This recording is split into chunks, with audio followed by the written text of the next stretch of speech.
நீங்கள் வாழ்கிற வீடு ஒரு கண்ணாடியால் உருவாக்கப்பட்டதாக கற்பனை செஞ்சுக்கோங்க. அப்படி கண்ணாடியால் உருவாக்கப்பட்டிருந்தா வெளியிலேருந்து எல்லோரும் என்ன பண்ண முடியும்னா உங்களை துல்லியமாக பார்க்க முடியும். எந்த டிரான்ஸ்பரண்ட்டாக இருக்கும்.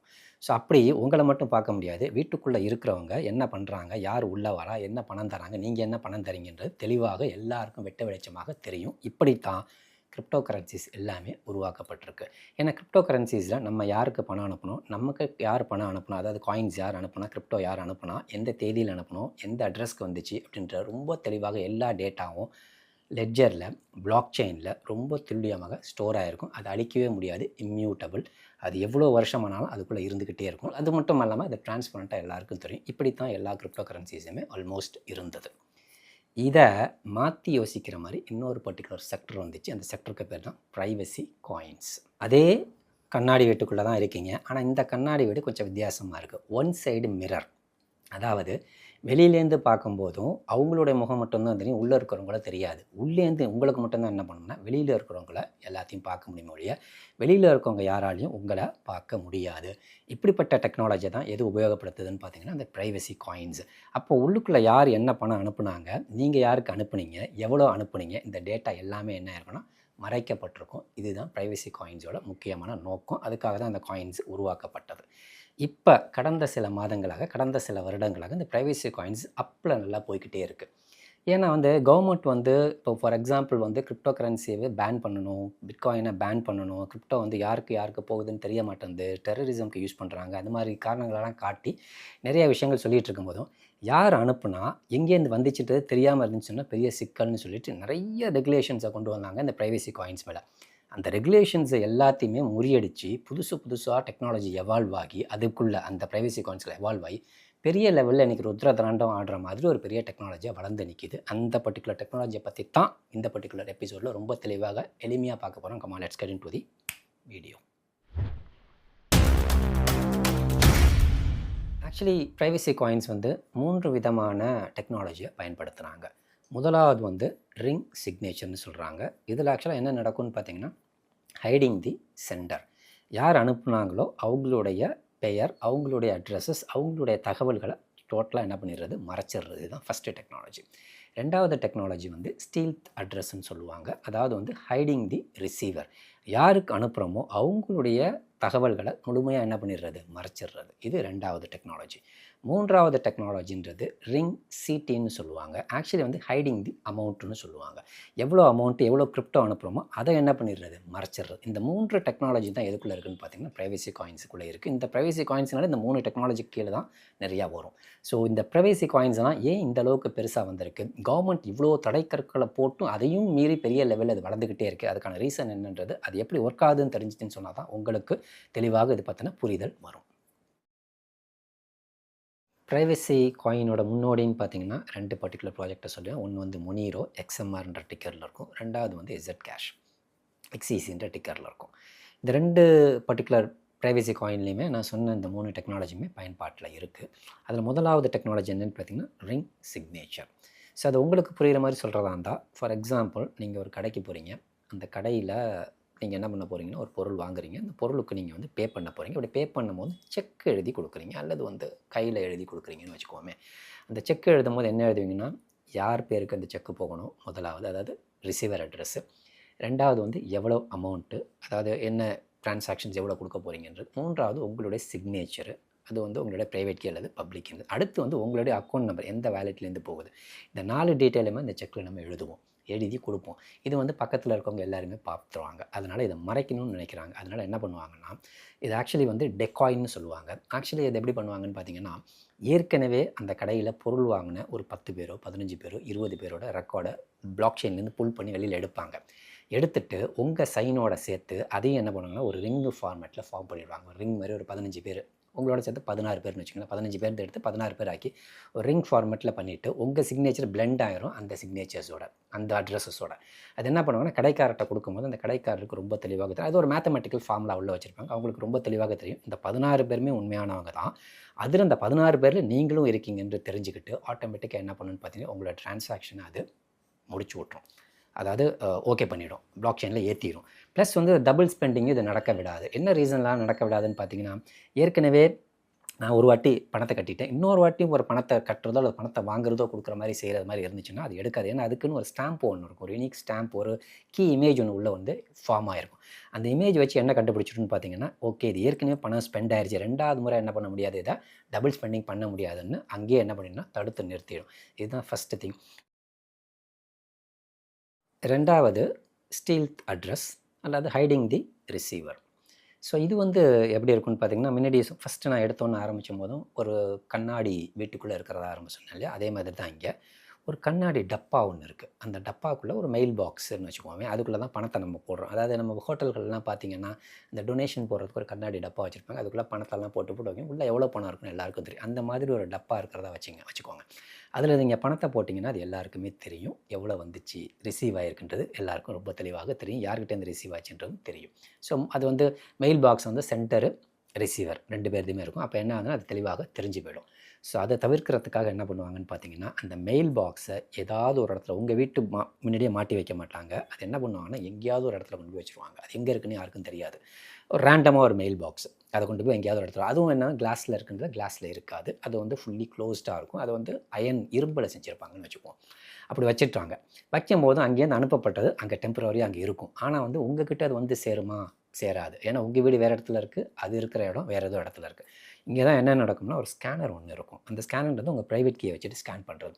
அதை ஸ்கேன் பண்ணிக்கிட்டே இருக்கும், அந்த ஏரியாவை மொத்தம் அப்படியே ஸ்கேன் பண்ணும்போது எந்த இடத்துல அந்த பர்டிகுலர் அயன் பாக்ஸ் இருக்கோ, அந்த இரும்பு பாக்ஸ் இருக்கோ, அது ஸ்கேன் ஆகி அந்த மேட்ச் ஆகும்போது டக்குன்னு பிடிச்சிட்டு அதுக்குள்ளே இருக்க அமௌண்ட் என்ன பண்ணிவிடும், எடுத்து உங்களுடைய வேலெட்டுக்கு கனெக்ட் பண்ணி விட்டுரும். இதுதான் வந்து ஒன் டைம் அட்ரஸ்ன்னு சொல்லுவாங்க. ஒரே ஒரு முறை தான் ஒரு மெயில் அதாவது நம்ம ஒரு வீட்டுக்கு ஒரு அட்ரஸ்க்கு, நம்ம அட்ரஸ்க்கு ஏதாவது ஒரு பொருள் அனுப்புனோம்னா நம்ம அட்ரஸ் பெர்மனெண்ட்டாக இருக்கும், அந்த அட்ரஸ்க்கு தான் எப்பயுமே அனுப்பிக்கிட்டு இருக்கணும். ஆனால் இது எப்படி இருக்குன்னு பார்த்தீங்கன்னா, ஒவ்வொரு முறையும் புது அட்ரஸஸ் இருக்கும். அப்போ என்ன ஆகுன்னு பார்த்தீங்கன்னா புது அட்ரஸும் ஒரே இடத்துல இருக்க வெவ்வேறு இடத்துல இருக்கும். ஆனால் அந்த அட்ரஸை நம்ம என்ன பண்ணணும், ஸ்கேன் பண்ணி கண்டுபிடிச்சிக்கிட்டு அது உள்ளே இருக்க பொருள்களை நம்ம எடுத்துக்கணும். அப்போ யார் ரிசீவ் பண்ணுறாங்கன்றதை கண்டிப்பாக என்ன பண்ணிடுது, இதில் டோட்டலாகவே மறைச்சிருது. இதுதான் 2வது டெக்னாலஜி.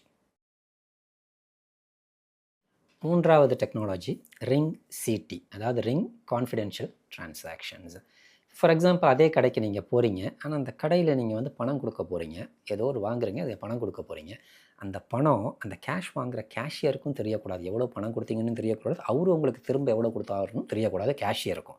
உங்களோட லைனில் நிற்கிறவங்களுக்கும் தெரியக்கூடாதுன்னு நினைக்கிறீங்க. அப்போ இந்த பர்டிகுலர் டெக்னாலஜி உள்ளே வருது. அப்போ என்ன பண்ண போகிறோம்னா அந்த அமௌண்ட்டே மறைக்க போகிறோம். இதுக்கு முன்னாடி சென்டரை மறைச்சோம், ரிசீவரை மறைச்சோம். 3வதாக இந்த ரிங் சிட்டியில் எவ்வளோ அமௌண்ட்டு நம்ம கொடுக்குறோம், டிரான்சாக்ஷன் பண்ணுறோம், அந்த அமௌண்ட்டை என்ன பண்ண போகுது, டோட்டலாக மறைக்க போகிறோம். ஆக்சுவலாக அந்த கடையில் நீங்கள் வாங்கின பொருள் வந்து ஒரு $40 வாங்கியிருக்கிறத வச்சுக்குவோம். ஆனால் உங்ககிட்ட $100 நோட்டு இருக்குது. இப்போ நீங்கள் என்ன பண்ணணும்னா கடைக்காரர்கிட்ட $100 கொடுக்கணும். ஆனால் அந்த கடைக்காரருக்கு நீங்கள் எவ்வளோ கொடுத்தீங்கன்னு தெரியக்கூடாது, அவரு எவ்வளோ ஸ்பெண்ட் பண்ணணும், அந்த $40 தான் உங்கள் பில்லுன்னு தெரியக்கூடாது. ஆனால் உங்களுக்கு திரும்ப எவ்வளோ கொடுக்கணும், $60 கொடுக்கணும். இதுதான் வந்து அந்த ரிங் சிட்டின்றதில் நடக்கிறது. நீங்கள் என்ன பண்ண போகிறீங்கன்னா அந்த $100 ஒரு சீல்டு என்வலப், அதாவது ஒப்பேகாக இருக்கிறது, டிரான்ஸ்பரண்ட்டாக இருக்கிறது, உள்ளுக்குள்ளே இருக்கிற அமௌண்ட் என்னன்னு தெரியாது, ஒரு என்வலப்புக்குள்ளே வச்சு சீல் பண்ணி கடைக்காரர்கிட்ட கொடுத்துட்றீங்க. கடைக்காரர் வாங்குறாரு, வாங்கி அவர் ஓப்பன் பண்ண போகிறதில்ல, ஒரு மேத்தமேட்டிக்கல் ப்ரூஃப்குள்ளே அதை வைக்கிறார். அது என்ன பண்ண போனால் அதை ஸ்கேன் பண்ண போகுது. ஸ்கேன் பண்ணிவிட்டு உங்களுடைய பில் அமௌண்ட் எவ்வளோன்றது தெரிஞ்சுக்கிச்சு, ப்ளஸ் நீங்கள் எவ்வளோ அதில் உள்ளே வச்சுருக்கீங்கன்றது தெரிஞ்சுக்கிச்சு. இப்போ எவ்வளோ மீதம் கொடுக்கணுன்றது தெரியணும். உடனே என்ன பண்ணணும்னா உங்கள் பில் அமௌண்ட்டு $40 தனியாக என்ன பண்ணோம்னா ஒரு பர்டிகுலர் என்வலப், அதுக்கு பேர் அவுட்புட்னு சொல்லுவோம். நீங்கள் கொடுத்தது இன்புட்டு, அவுட்புட்டுன்ற அந்த $40 தனியாக ஒரு என்வலப்புக்குள்ளே வந்துட போகுது.